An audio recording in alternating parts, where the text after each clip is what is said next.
Hey everybody, what's going on? I thought I'd take a little break from some processing and studying and putting together um, a curriculum. And so, for those who have listened to some of my content, or all of it, hopefully you found some of it to resonate and that it's assisted you in processing what's happened in your life with your avoidant discard. And, again, I've talked over and over about it where this has been a profound and powerful moment in my life where you get past the resentment and anger and you start to understand what this situation can essentially do for you if you take advantage of it, if you can take that energy. Remember that powerful energy of love, right? That love that you decided to give to the closed hands. That's unassigned energy, and then bringing it back. And so as that avoidant person brought to the surface the things that you had healed, really there were still missing pieces, things that you were holding with grief or shame or guilt, things that you thought you had forgiven yourself over, even though you really didn't know what you were looking for. And that person brought it to the surface, man. And it's not so difficult now, but when you first come to that realization, you either use it or you run from it. And so I decided to use it. And so, of course, I'm putting together my pillars of my fitness and health investment initiative. So I talk about the intersectionality of pillars. And now I talk about energy, for example, and how everything's a vibration. So if you think about it, I'm reading a book by Rupert Sheldrake right now. He did a TED talk many years ago about intellectual phase locking, which is how scientists fudge the constants in the scientific equations, like the speed of light, for example. Well, the speed of light itself is a vibration, it's a frequency.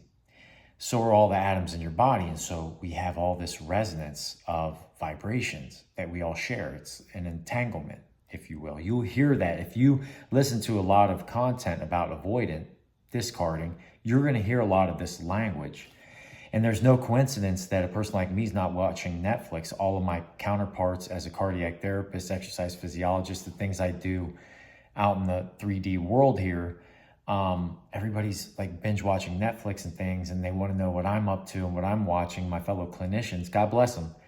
But I'm like reading about entanglement and entrainment and Rupert Sheldrake's morphogenetic resonance.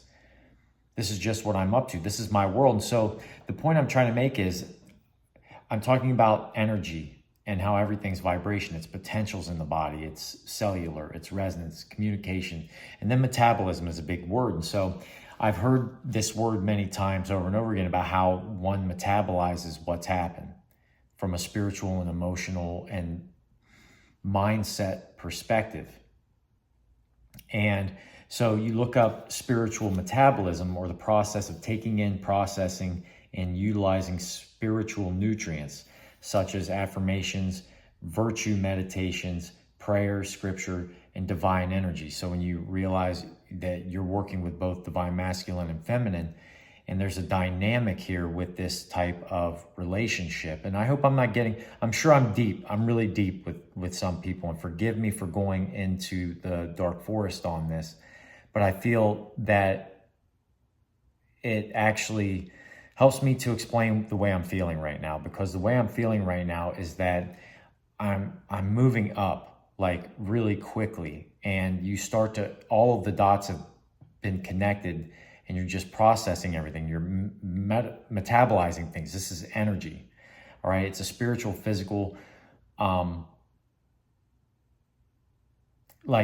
you could call it a metapsychophysiological aspect, right? The mind, body, spirit approach.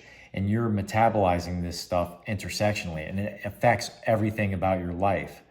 Your three-dimensional, your frame, your home and lifestyle, your intimacy with your friends, family, and romantic partners, your financial, personal, professional health, your physiological and cellular health, your sleep and rest and rejuvenation, your nutrients, right? Your diet, all of these things are affected. The root of your tree, the nutrients, there are no coincidences when you start to hear all of these words and how you're learning about all these things. And the more I know now, I take a step back and a part of me thinks to myself, look, man, I feel like I don't know anything at this point.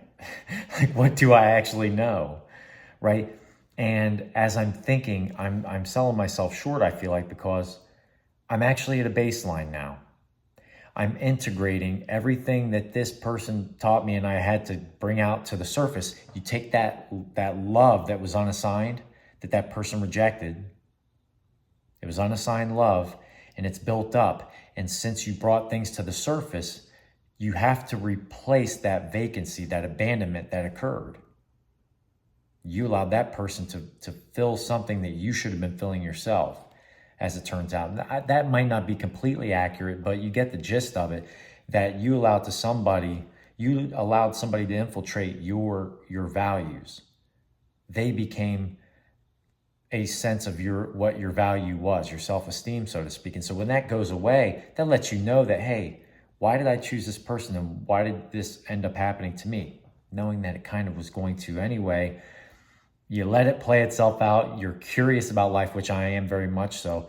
And I was certainly willing to investigate what this love was or wasn't. So that love then comes into the vacancy that you abandoned, and it filtrates and neutrifies the inner child again, right? The self-love, self-respect, self-dignity, these values that we hold. Now, I was willing to hold them with boundaries, and the person disappeared. The illusion disappeared, and real unconditional love filtrated in its place, or just filled the place. Right? And so now it pushes everything up and it's out in the open, and now you get rid of it. And when it comes to play, you say, I don't think so, man. I'm on to it now. That's that old Jeremy, the old nervous system. I see it for what it is, and I reject it anytime. And my thought patterns have changed. And so getting back, in essence, I have a new baseline, but I think I'm here. Really, I'm not Netflix. I'm somewhere outer space, man. I'm Elroy Jetson, right? And I feel egotistical saying that, and I don't intend to be egotistical. We all have a path that we take towards our transcending into who we actually are, remembering who you are. We've forgotten who we are because we've been born into a rabbit hole. When they say, well, Jeremy, there he goes down the rabbit hole. You're actually digging yourself out of the hole that you were born into.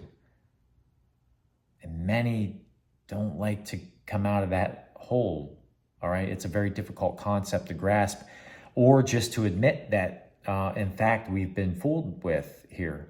And so anyway, that baseline, I feel egotistical saying it, but the more I start to understand it, I realize, wow, man, I'm really not going back. All of this integration has become a foundation for everything moving forward, and we go up from here. And so, again, I went really deep into the woods on that one, the dark forest, as I call it.